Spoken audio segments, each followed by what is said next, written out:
All right. Welcome to the show. Welcome to episode 698 of the podcast. I'm your host, RJ Carbone. Audio only in this episode. No video format on YouTube. It's going to be audio only on YouTube, Spotify, and Apple Podcasts. But going to run through this first series back from All-Star break where the Yankees split with the Rays in their return. 2-2 split in a series that went until 1 p.m. on a Monday. That was an odd start time, but the Yankees split. They took the first game, dropped the middle two, and then they took the last game. Sorry, let me just set up everything here. It wasn't. It just kind of felt like the two losses felt like the Yankees we've been watching over the last month plus, and the two wins felt like the Yankees we were watching over the first month and a half, whatever it's been. But that's kind of like, it's not enough yet to get me to buy back in yet. I need to see this team.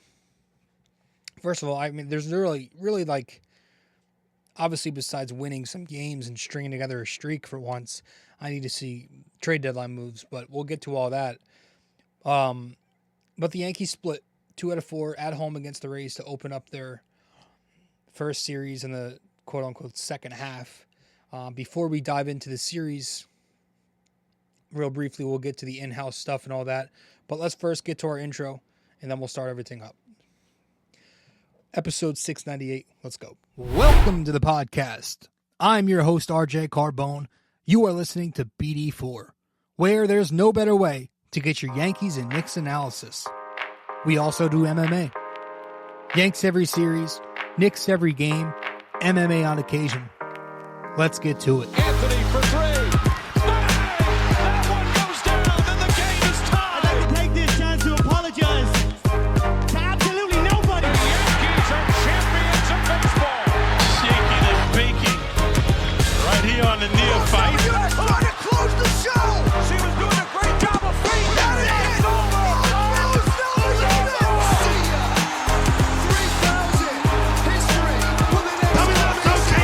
Don't you regret not coming to the net?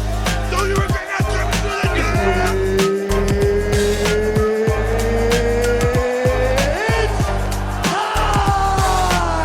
Game over. World Series over. Yankees win. The Yankees win.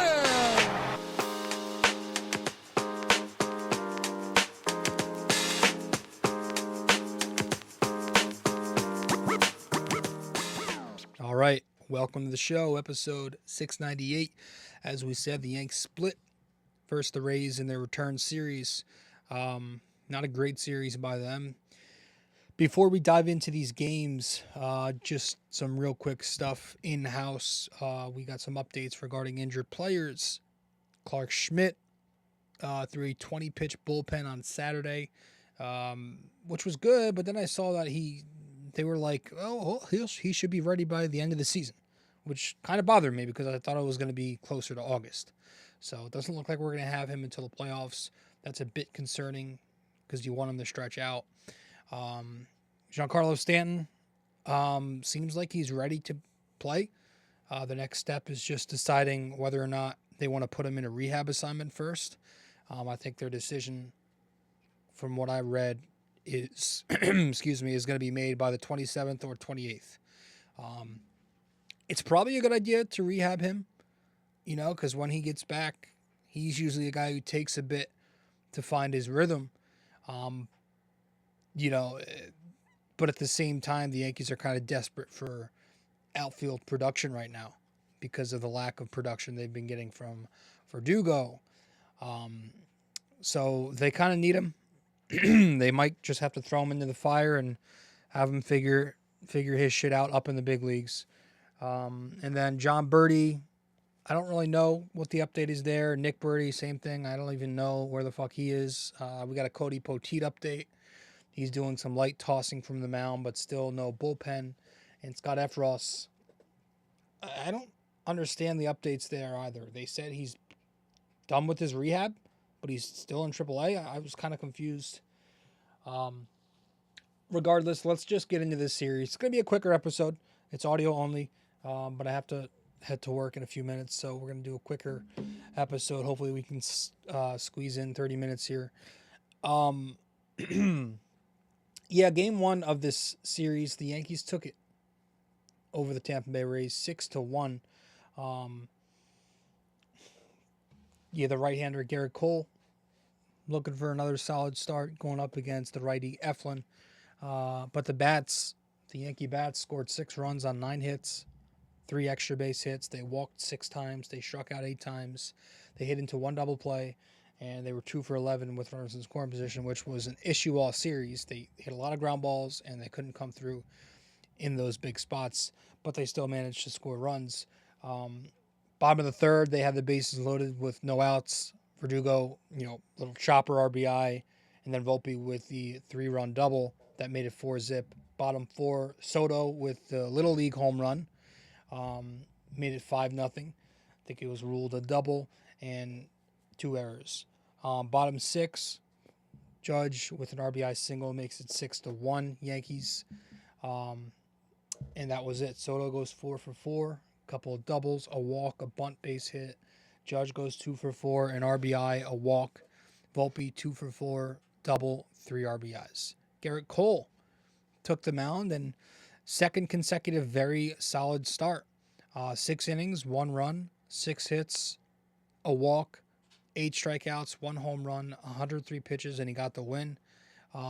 So I missed this game. This was a Friday night. I was working, but from what I heard, it was vintage Garrett Cole, and it seems like Garrett Cole is rounding back into form. Took a few starts, his little spring training camp, but it seems like he's back. The velocity's been back. He's in rhythm. He's working fast, and he's throwing strikes, and he looks like the confident Garrett Cole that we all know. So that was good. The bullpen combined for 3 innings, no runs, 4 strikeouts. Kahnle got the 7th, struck out 2. Cousins got the 8th, struck out a batter. And then Ferguson got the 9th, allowed a hit, but struck out a batter. So that was game 1 of this series where the Yankees once again took it 6-1. Game 2, the Yankees lost 9-1. The lefty Nestor Cortez going up against the right-hander Taj Bradley, who pitched very well in this game, but Nestor Cortez did not. 4 1/3 innings from Cortez, 6 runs, 8 hits, 2 walks, a strikeout, 3 home runs allowed, 92 pitches, and the loss. He was fucking horrendous. He never gave the Yankees a chance. He did not have his breaking ball in this outing.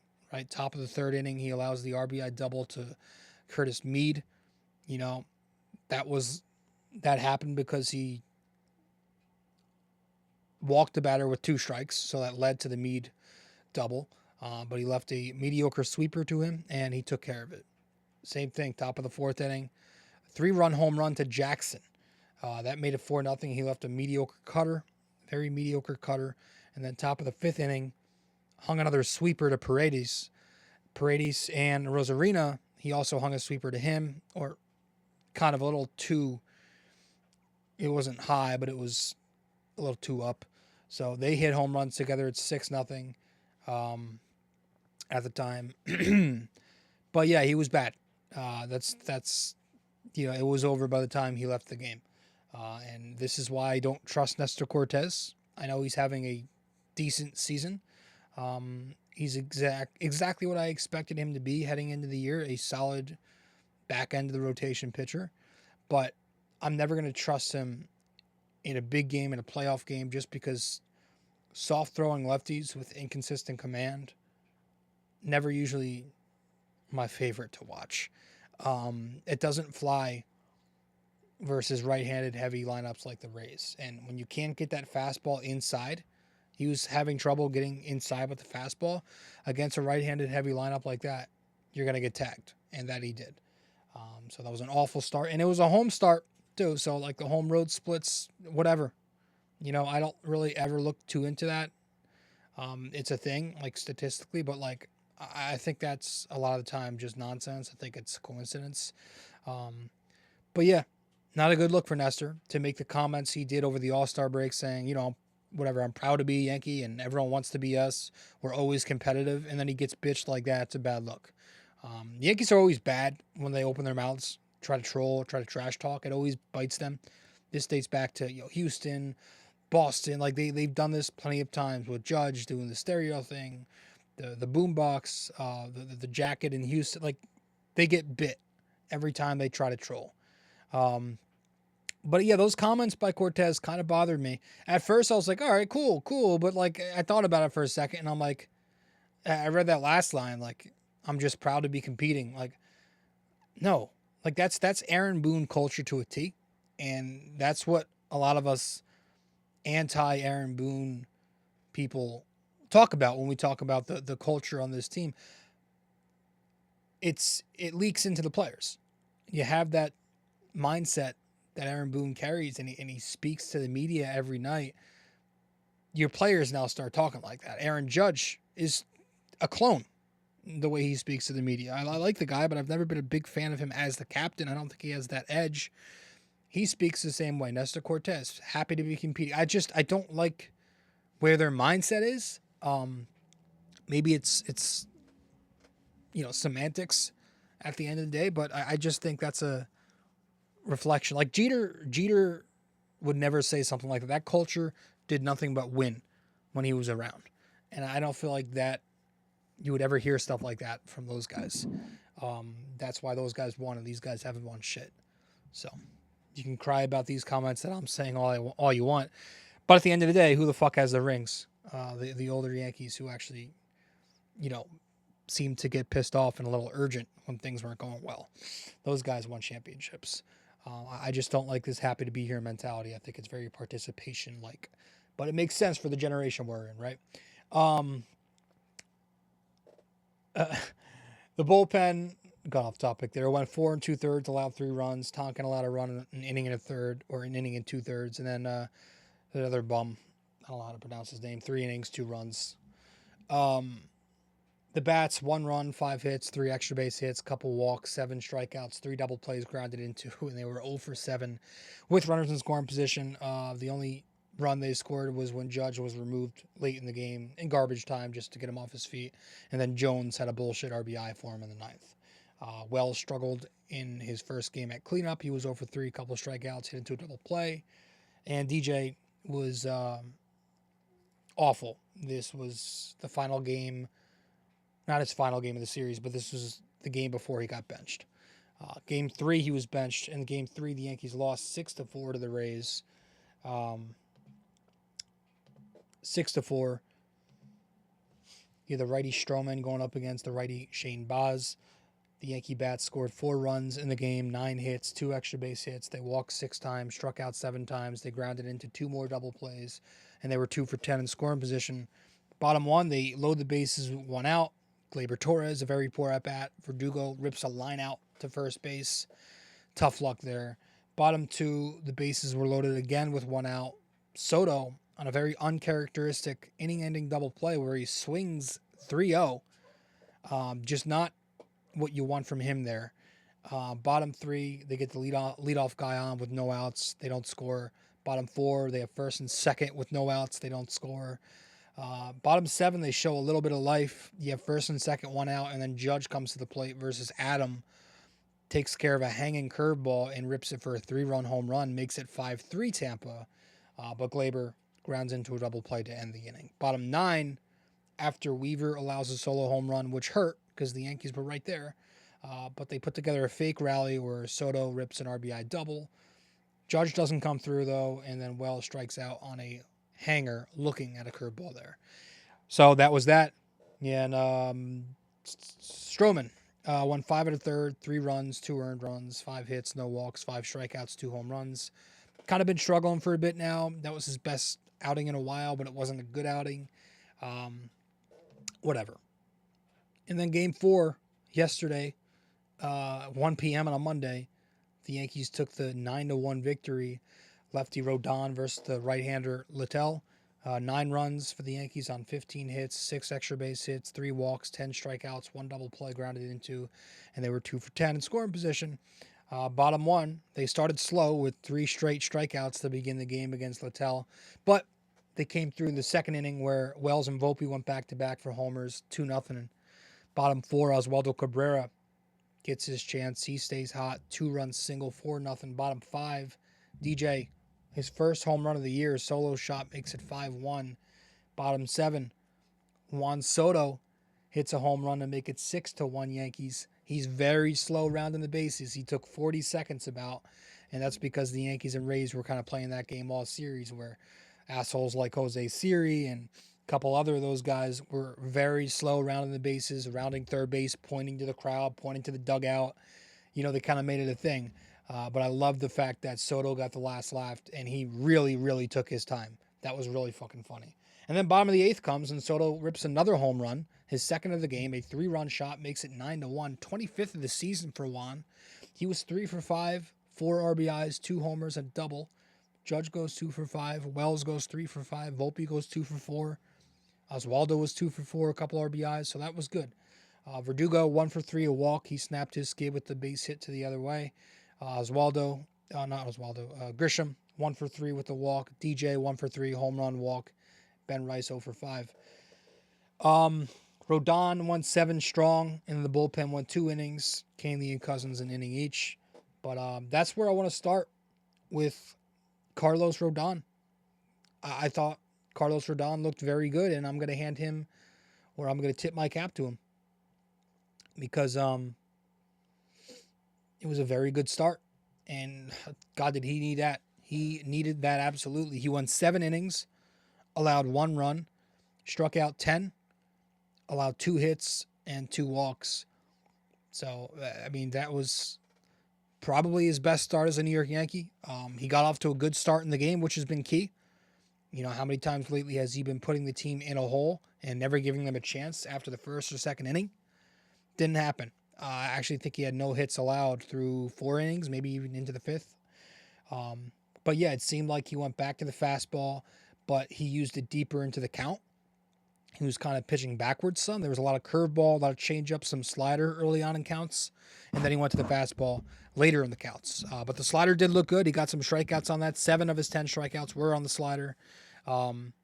So he looked very good. It was a much, much needed start from him, coming off a horrendous 6-game stretch where he was allowing an OPS over 1,000 during that span. That is absolutely horrendous and should never happen to anybody. Not anybody making $30 million a year. But yeah, this is what it is, man. It's all about Carlos Rodon's command, right? He's been mixing up his pitches. He's been mixing up his pitches a little bit more this year, right? The cutter, the changeup, the curve have all been used as like one tertiary pitch, right? Whatever he has the best feel for that day, he'll go to, or sometimes he'll just mix them all in as one. He's got decent velocity on the fastball. He's got a little life with that fastball, and the slider's got some really good movement. It's very deceptive. He just needs to command it. That slider's going to play off the high fastball that he uses. So it's all going to come down to command. If Carlos Rodon has his command, he's going to have more starts like this. If Carlos Rodon doesn't have his command, he's going to have disastrous starts like we've been seeing the last couple of weeks. So I think for him, it's going to be a make or break stretch coming up in the second half here. He is, like I said, from the very start in the preseason, I said the X-Factor of the Yankee rotation is Carlos Rodon. He impacts everybody else. If he's on, that just makes everybody else's life easier beneath him. Luis Gil is not your ace, or is not your number 2, I guess, now that Cole's back, if Rodon's pitching like he's supposed to pitch. There's less stress on that. And so when Luis Gil goes to the bullpen, which I think eventually is going to happen for a few weeks just to limit himself, I think Rodon's going to be even more important. He's going to have to come through. Schmidt's down with injury. Until he comes back, Rodon's got to start stepping up. So he is huge. He's the rest of this rotation right now. So I think their postseason is going to rely a lot on what Carlos Rodon looks like. So good for him to bounce back. That's his 6th cap tip of the season. And the Yankee rotation is not really... I don't know if this is unpopular. Maybe it's like half the fan base feels like this, half don't. But the Yankee rotation, I don't feel like that's a concern. I'm not concerned about the rotation. I think between Carlos Rodon, Garrett Cole, Clark Schmidt, Nestor Cortez, Marcus Stroman, Luis Gil, I think between those 6 guys, you can form a formidable playoff rotation. There's enough depth there. There's enough reliability there. There's enough experience there to where you can build a playoff rotation of 4 guys and feel good about yourself. Give it to the bullpen after that. I don't think the Yankees need to upgrade their rotation this trade deadline beyond like a depth starter, like some lower end guy just to eat innings while Luis Gil goes to the Phantom DL.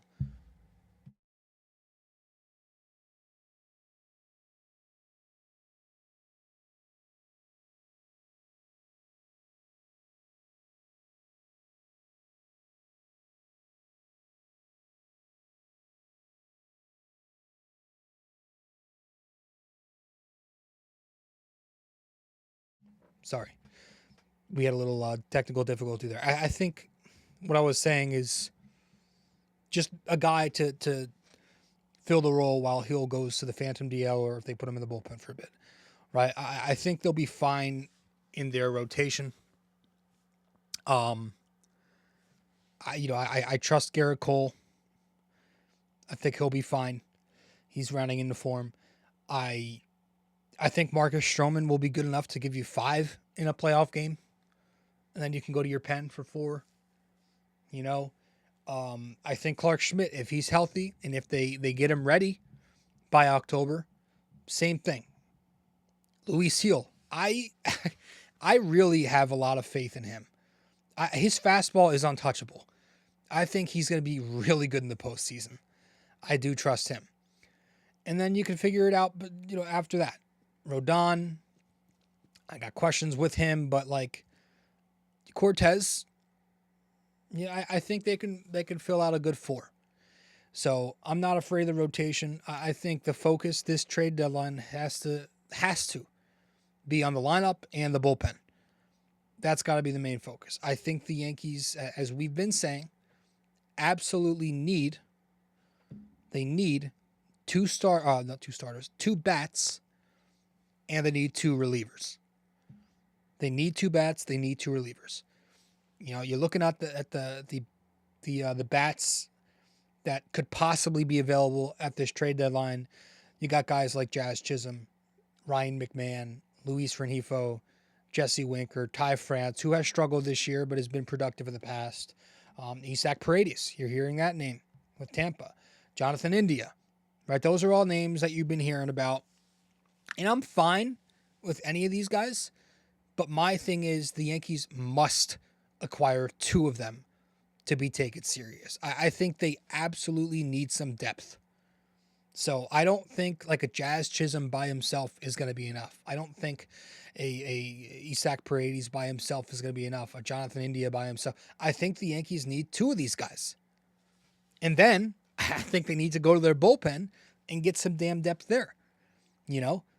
Mason Miller, he's elite as shit.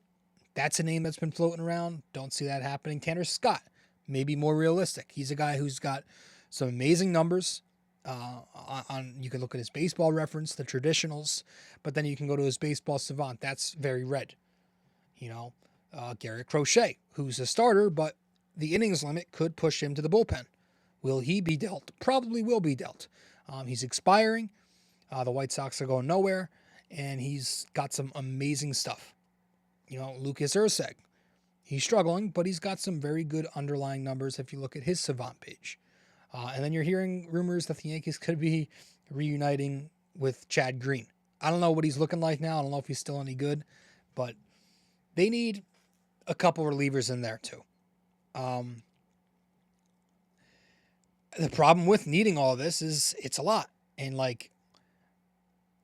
don't trust Cashman. And I look at the Yankee farm depth, and it's not very deep.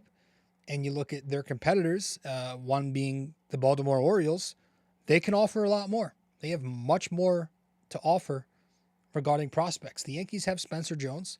They've got Jason Dominguez. They've got Augustine Ramirez now. That's probably those are their biggest offers. it kind of ends there, though. You look at Baltimore, they've got plenty of guys they can dangle. And then you look at the guys on the Yankee roster, it's a bunch of trade chips with no value, you know? Gleyber Torres doesn't have, he's not going to get you much. You know, DJ LeMahieu's stuck here because of the contract. Alex Verdugo is probably not going to get you much. You got 7 guys who are expiring, I think, maybe 8. But none of them are really going to get you much. And the ones that, some of the other guys who are expiring, like Holmes and Soto, are crucial parts to the team. Rizzo's not going to get you much. Like, what I think is going to happen is they're going to marginally improve, unfortunately. Like, I think they're going to get one of those bats that we talked about.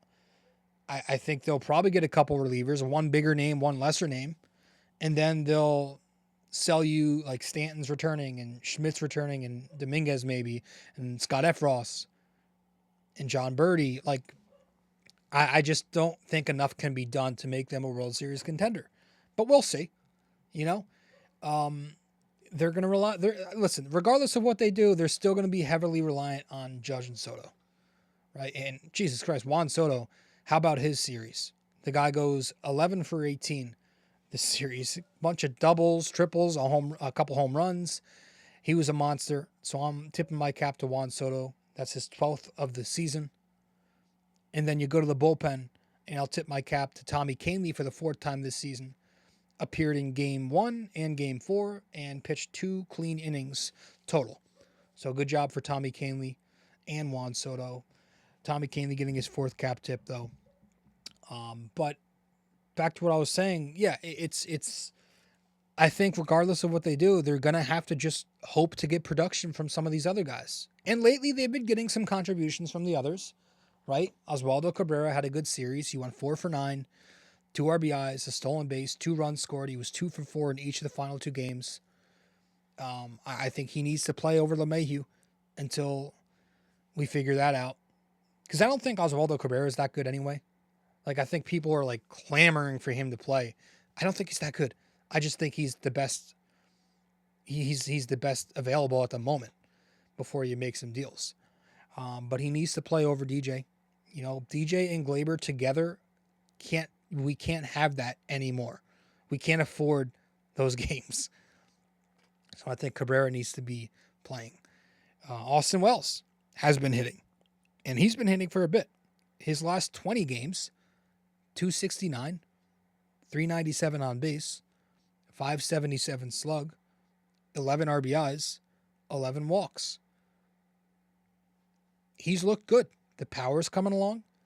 He's making more contact, harder line drive contact. He's drawing his walks, good at bats. And he's been pretty average behind the dish, but I'm hoping there's more to come with that bat. I'm hoping this is what we get. He's now a league average hitter. The OPS plus is over 100. The OPS is, I think, 715. Would like to see the average, get close to 240. It's in the 220s right now. But he's starting to come around, and he's a guy I really want him to do well. If they can get production from catcher, that's huge. And then you go to Anthony Volpe, who's starting to come around, going 6 for 14 in this series. 4 RBIs, a walk, 2 doubles, a homer, 2 stolen bases. So he's huge. Like Anthony Volpe, if they can get him hitting again, at the bottom of the order, he's got more freedom to steal bases because he doesn't have Soto and Judge right there. And I think he just hits better at the bottom of the order versus leadoff. The leadoff numbers have not been good to him. I tried to, I wanted them to stick with him at leadoff, but I get it. It hasn't worked. And his best numbers actually come when he's batting 7th and 8th. He hits in the 270s when he bats 7th or 8th. So that's where I want to see him hit. He batted 5th last night, but put him lower in the order. I think he'll be more productive. He's playing great shortstop, but you're just hoping there's more to come with the bat. He needs to find that balance between having that flatter swing, but still just a slight launch angle, just so he can have that power. It was his first home run since May, whatever, last night. He went 2 months without hitting a home run. So he needs to bring the power. If you're not walking, you have to have some power because he's not hitting for a high average or anything like that anymore. So they need something where he's very good at. But I'm keeping an eye on the quality of Anthony Volpe's at-bats because that's where he was, when he was clicking earlier in the year, he was working counts. He was deep in the count. He was drawing walks. And yesterday, although he finished with a strikeout, he had a 13-pitch at-bat against the Tampa bullpen. So that was good to see. But yeah, those guys are starting to hit lately. You're hoping it can keep going, and you're hoping that Alex Verdugo can kind of build off the opposite field base hit that we got yesterday. That's an X factor. I think that's your X factor in the lineup, right? The bats started clicking earlier in the season. They finally got it together once Verdugo was contributing. Right? This is a lefty cleanup hitter inside Yankee Stadium. Why is this guy trying to go the opposite way so much? He's got to be there to pull line drives. He's talking about how he's best when he's going the other way. He's gone the other way the most in his career this year, and this is a career low season for him. Too many ground balls to the pull side. Too much weak contact to left field. It's been really bad for Verdugo for a while now. It's been really bad to a point where there was a stat that came out, WRC plus of all Yankee left fielders since 2020, and Verdugo is worse than Gallo, than Hicks, than Clint Frazier, than Gardner. It's ugly. The good thing is the track record says he's going to turn it around, because it's not like this is who he was with Boston. No, this is his worst season of his career, statistically. You go back and look at his numbers, he's a high batting average guy. He's a decent slug guy. So they're hoping to get that in the second half here. And hopefully, again, he could build off his base hit yesterday. Other guys, you're getting not much production right now from your corner bats, first base and third base. Ben Rice, boy, has he cooled off. There's a big hole in his swing right now. The league's adjusted to him. Now it's time for him to adjust back. I wonder how long the Yankees are going to have Ben Rice lead off. The lineup structure has kind of changed. They're not keeping the same structure anymore because they're just trying to find something. So maybe, I don't know. I don't really love him at leadoff, but I want to see Juan Soto lead off. I think Juan Soto and Aaron Judge 1 and 2 would actually be pretty fun. But Ben Rice has been struggling. Linsanity's kind of over for him. I still think he'll be a productive player. He's got too good of an eye to just not be productive at all. So we'll see what happens there. DJ LeMahieu, old and washed, not much to say there. Yes, he had a good night yesterday. But man, the propaganda, if I can call it that, from Yes Network, talking about this guy, it's crazy. You had Meredith interviewing their hitting coach, Rosen, and he's like, oh, of course he's not done. He's got plenty left in there. And you got Kay and O'Neill talking about it, saying on the telecast during this series, you don't just suddenly stop hitting. You don't just go from a batting title to this. Yeah, what do you mean you don't? As if he's not mid-30s and banged up. He hasn't hit for 4 years. This is not sudden. It's gotten so bad. And they did the same thing the Yankees did with Donaldson, where they were just, I hate to use this word, gaslight the fan base as to we're stupid. No, this is a guy who's just old and deteriorating. That's how this works. So that's he's the weakest link on the team right now. DJ LeMahieu is the weakest link on the team, and it's not even a question. So they have to figure that out. But folks, that's it. I hate to end like that, but it's kind of an abrupt ending. I do have to go. But that's it for this episode 698. We'll get to our trivia as soon as we return from break, and then that'll be that. Stay with us. Be right back. Hey there. Thanks for listening in so far. If you enjoy this episode, please give us a 5-star rating and review on Apple Podcasts. And if you're on YouTube, don't forget to like, comment, and subscribe. Thanks so much.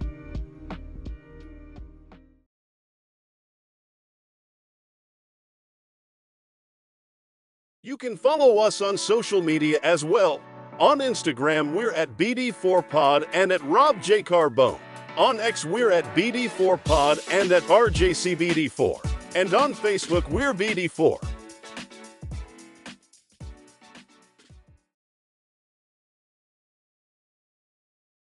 If you're interested in our website, just go to www.bd4blog.com. You can subscribe to our blog on there right on the front page. Just like on the podcast, we cover Yankees, Knicks, and MMA. Also on our website are the links to the different platforms for the podcast. Thanks so much.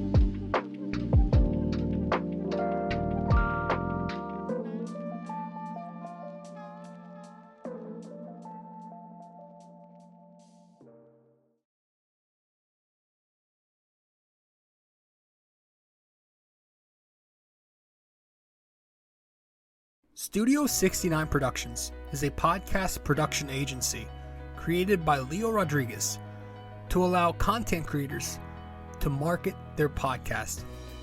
It's an online platform that will market your podcast or any other project that you're working on. Get in touch with Leo Rodriguez from Studio 69 Productions. You can find Studio 69 Productions on Instagram at Studio69NJ.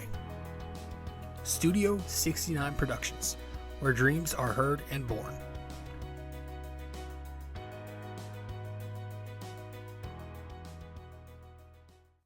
Thanks for listening to BD4, where there is no better way to get your Yankees and Knicks analysis. We also do MMA, Yanks every series, Knicks every game, and MMA on occasion.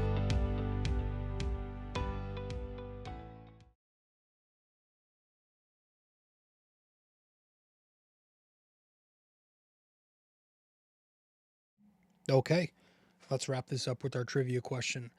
Let me pull that up real quick.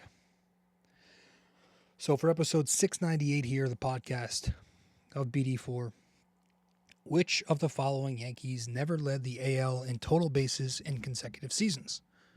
Babe Ruth, Joe DiMaggio, or Don Mattingly? All right. Which of the following Yankees never led the AL in total bases in consecutive seasons? Babe Ruth, Joe DiMaggio, or Don Mattingly? All right. That's it, folks. Going to wrap this up here. About 35 to 40 minutes in. 37 minutes exactly. So appreciate you all tuning in, and I'll see you in the next show.